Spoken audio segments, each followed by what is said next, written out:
Another beach resort na naman dito sa probinsya ang i-feature natin. Dito nga ito sa KVI Beach Resort located sa Marilima, Vera, Catanduanes.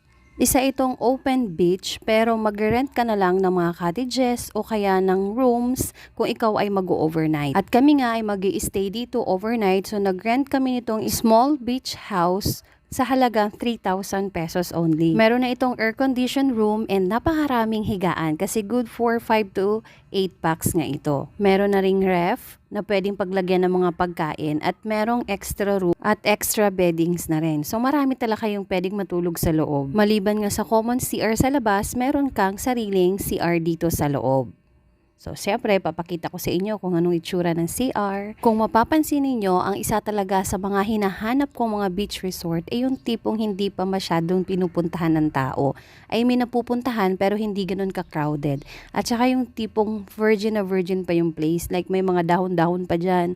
Nakakatuwa kasi maligo sa ganyan na parang akala mo pag-aari mo yung lugar. Napansin ko lang na mas pino yung buhangin dito at saka mas malawak at mas malinis yung dagat nila dito. Nakakatuwa din na yung pinag-stayan namin ay overlooking mo lang din yung dagat. Kaya kahit na yung mga bata ay naliligo ay kitang-kita mo pa rin.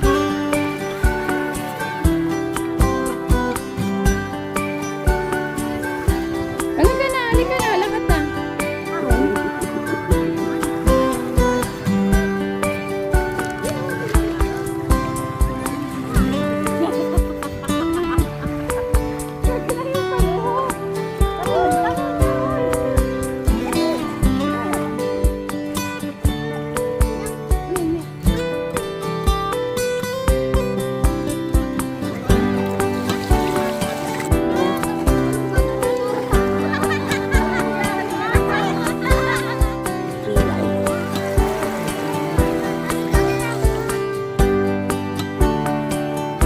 Kinabukasan, mas lalong gumanda yung dagat dahil umulan. Medyo kinakabahan na nga ang lahat kasi akala namin hindi natitigil yung ulan. Pero nagpakita naman si Haring Araw. Dito nga pala ay meron ding lutuan pero ikaw magpuprovide ng uling at saka o kaya ng kahoy. At nagpapahiram naman yung may-ari ng kawali.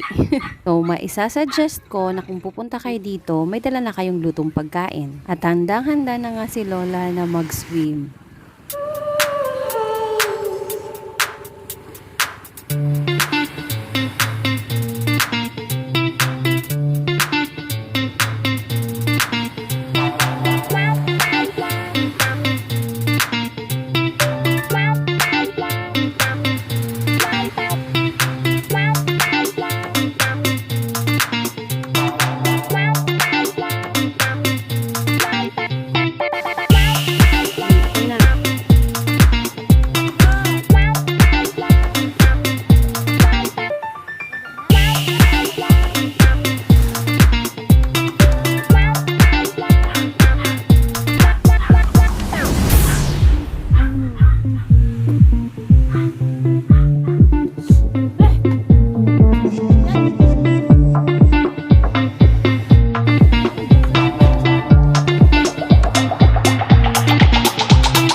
At talagang nag-enjoy ang buong pamilya dito. See you sa susunod na mini vlog.